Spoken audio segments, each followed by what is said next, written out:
ये वीडियो सिर्फ दो चीज़ों के बारे में होने वाला है। पहला है वैक्सीन और दूसरा है 2021। कंफ्यूजन के लिए आप इन दोनों को एक ही मान सकते हैं क्योंकि आने वाला year full of vaccine year होने वाला है। वैक्सीन क्या है, कैसे काम करती है, इंडिया में वैक्सीन कब आएगी, इंडिया गवर्नमेंट ने वैक्सीन को लेकर क्या प्रोग्राम बनाकर रखे हैं और आपको वैक्सीन को लेकर क्या डू और डोंट्स करने चाहिए।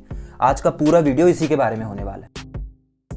वैक्सीन क्या है ये जानने के लिए आप एक गूगल सर्च से हजारों डेफिनेशन निकाल सकते हैं जो आपको एग्जामिनेशन में काम आएगी। लेकिन सिंपल लैंग्वेज में आप इसे एंटीबॉडीज मान सकते हैं। इसमें लगभग वीक हो चुके वायरस को हमारे शरीर के अंदर इंजेक्ट किया जाता है और ये आगे जाके हमारी बॉडी को सतर्क करते हैं ताकि हमारी बॉडी आने वाले हमले से बचने के लिए अपने इम्यून सिस्टम को बहुत स्ट्रॉन्ग कर ले। ये बिल्कुल वैसे ही होता है जैसे पुलिस और आर्मी में सैनिकों को वॉर की कंडीशन से फ्रेंडली करने के लिए उन्हें ट्रेनिंग दी जाती है और वे मॉक ड्रिल की वजह से वॉर में अच्छे से परफॉर्म कर पाते हैं। उसी तरीके से हमारी बॉडी काम करती है जब उसको वैक्सीन दी जाती है। ये क्वेश्चन गूगल की सर्च लिस्ट में ट्रेंडिंग पर बना। इंडिया में वैक्सीन प्रोग्राम जनवरी 2021 में चालू होने वाला है जिसको लेकर गवर्नमेंट अपनी तैयारी कर रही है। गवर्नमेंट के ट्वीट्स को एक तरफ रखे तो इंडिया में 3 बड़ी कंपनियां हैं जो इमरजेंसी अप्रूवल की मांग कर रही है। पहली है फाइजर की जो वैक्सीन है इसे आप कोरोना की पहली वैक्सीन मान सकते हैं जिसे यूएसए, यूके और कनाडा जैसे कंट्रीज ने अप्रूवल देकर रखा हुआ है और अब ये इंडिया में अप्रूवल मांग रही है। दूसरी है सीरम इंस्टीट्यूट को आप वर्ल्ड के सबसे बड़े वैक्सीन मैन्युफैक्चरर के रूप में जानते होंगे जिसने ऑक्सफोर्ड और एस्ट्राजेनेका के साथ मिलकर वैक्सीन बनाई है और इंडिया में इमरजेंसी अप्रूवल की मांग की। तीसरी जो कंपनी है वो है भारत बायोटेक। वैक्सीन और कोवैक्सीन ये दो नाम इंडिया में सबसे ज्यादा ट्रेंडिंग पर रहे। कोवैक्सीन भारत बायोटेक का ही प्रोजेक्ट है जिसको लेकर इसने इमरजेंसी अप्रूवल भी मांगा है। इन तीनों कंपनियों की बात करें जिन्होंने भारत में इमरजेंसी अप्रूवल मांगा है तो इन तीनों ही वैक्सीन की स्टोरेज और कॉस्ट अलग अलग है, लेकिन इनसे सबसे किफायती भारत बायोटेक की कोवैक्सीन मानी जाती है और यही वजह रही है कि ये ट्रेंड कर रही है। भारत में वैक्सीन का प्रोग्राम क्या होगा, ये सबसे बड़ा सवाल है जो हर किसी के मन में आता है। अकॉर्डिंग टू गवर्नमेंट 2021 की जनवरी से वैक्सीनाइजेशन प्रोग्राम का पहला फेज चालू होगा और इस प्रोग्राम में 3 ग्रुप्स को शामिल किया गया है। पहला जो ग्रुप होगा वो होगा हेल्थ वर्कर्स का। इसमें 1 करोड़ डॉक्टर्स, नर्स और बाकी हेल्थ वर्कर्स को रखा गया है जो कि सरकार के नजरिए से टॉप प्रायोरिटी में आते हैं। दूसरे होंगे फ्रंटलाइन वर्कर्स जिसमें नगर निगम, पुलिस और आर्म्ड फोर्स के वर्कर्स आते हैं और ये सभी मिलकर 2 करोड़ के आसपास होते हैं। तीसरे ग्रुप में स्पेशलाइज्ड कैटेगरीज के वे लोग आते हैं जिनकी उम्र 50 से कम है लेकिन वे किसी अन्य बीमारी का शिकार है और उनकी इम्यूनिटी कम होने की वजह से वो इस बीमारी की चपेट में आने के ज्यादा चांसेस रखते हैं। इन कैटेगरीज के अलावा अगले फेजेस के लिए सरकार ने टॉप प्रायोरिटी में सीनियर सिटीजन को रखा हुआ है, फिर प्रेग्नेंट वुमेन्स को रखा हुआ है और उन लोगों को रखा हुआ है जिनके संक्रमित होने के चांसेस ज्यादा हैं। और लास्ट में वे लोग आएंगे जो कि युवा हैं, खासतौर पर 24 से लेकर 34 साल के लोग यानी कि हम तुम।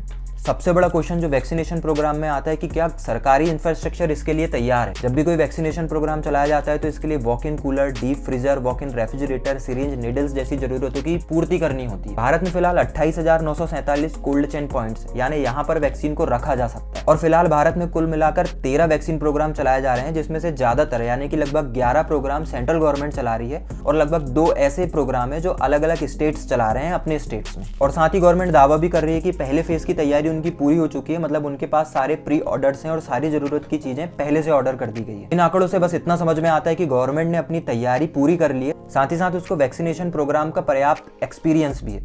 लेकिन जब बात 135 करोड़ लोगों की आती है तो ये काफी बड़ा चैलेंज हो जाता है। ये जो इमेज आप अभी देख रहे हैं आपको काफी गुड फीलिंग देने वाली है क्योंकि इसमें भारत नंबर 1 पे आता है। आप देख रहे होंगे कि भारत 160 करोड़ डोज ऑर्डर कर चुका है जिससे कि करीब भारत की 60% आबादी को कंट्रोल किया जा सकेगा। लेकिन अगर आप ग्लोबली देखते हैं तो ये आंकड़े उतने अच्छे नहीं है। कई सारे डेवलप कंट्री है, यूएसए, यूके, जिन्होंने अपनी आबादी के 200% से ज्यादा डोज प्री ऑर्डर कर रखे हैं।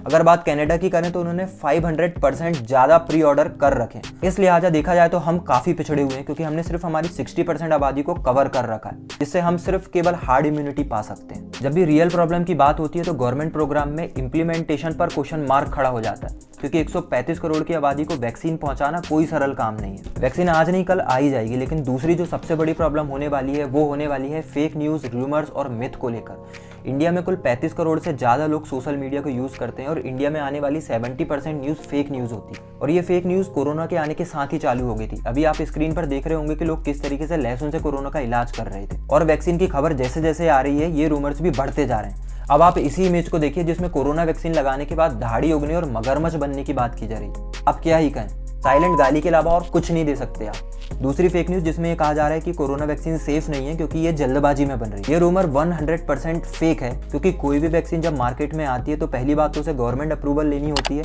दूसरी बात कि उसे 2 से ज्यादा फेजेस पर ट्रायल करने होते हैं, उसके बाद के रिजल्ट के आधार पर ही वो मार्केट में उतारी जाती है। अगली फेक न्यूज जिसमें कहा जा रहा है कि इसमें DNA चेंज होने वाले।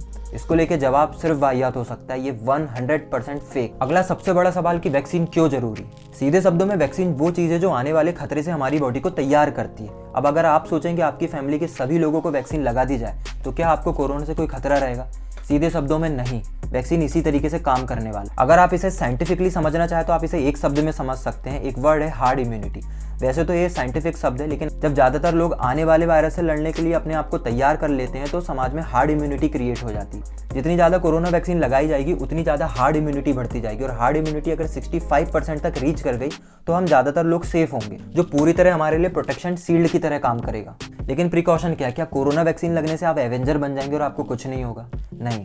अगर डेटा की बात करें तो कोई भी वैक्सीन ऐसी नहीं है जो 100% तक कारगर है। कुछ चांसेस बचते हैं कि आप आगे जाकर कोरोना से संक्रमित हो जाएं, लेकिन अगर आप बच भी जाते हैं तो आप दूसरे लोगों के लिए कोरोना करियर की तरह काम करेंगे। मतलब आप तो बच जाएंगे, लेकिन आप उन लोगों के लिए जिन्होंने अभी तक वैक्सीन नहीं लगाई है उनके लिए खतरा पैदा कर सकते हैं। बचाव यही है कि आप उसी तरह मास्क और सोशल डिस्टेंसिंग का पालन करें जिस तरीके से आप वैक्सीन के आने से पहले करते थे। कुल मिला के कह सकते हैं कि वैक्सीन एक ड्रीम प्रोजेक्ट है। कोई भी बीमारी की जब वैक्सीन बनती है तो उसे इम्प्लीमेंटेशन होने में टाइम लगता है। आप इसका उदाहरण पोलियो से समझ सकते हैं कि किस तरीके से इंडिया को पोलियो को हराने में 20 साल से ज्यादा का समय लगा था। अगर हम कोरोना की बात करें तो सरकार इस पर बहुत तेजी भी अपनाए तो 3 से 4 साल लग सकते हैं इस काम को पूरा होने में। तो बेहतर है कि हम फेक न्यूज़ और रूमर्स को एक तरफ रखें और कोरोना वैक्सीन के लिए रेडी हो जाएं। अगर आपको ऐसा लगता है कि इस कंटेंट से आपकी लाइफ में वैल्यू ऐड हो रही है तो आप हमें सब्सक्राइब कर सकते हैं। साथ ही साथ अलग अलग प्लेटफॉर्म में आप हमें फॉलो भी कर सकते हैं।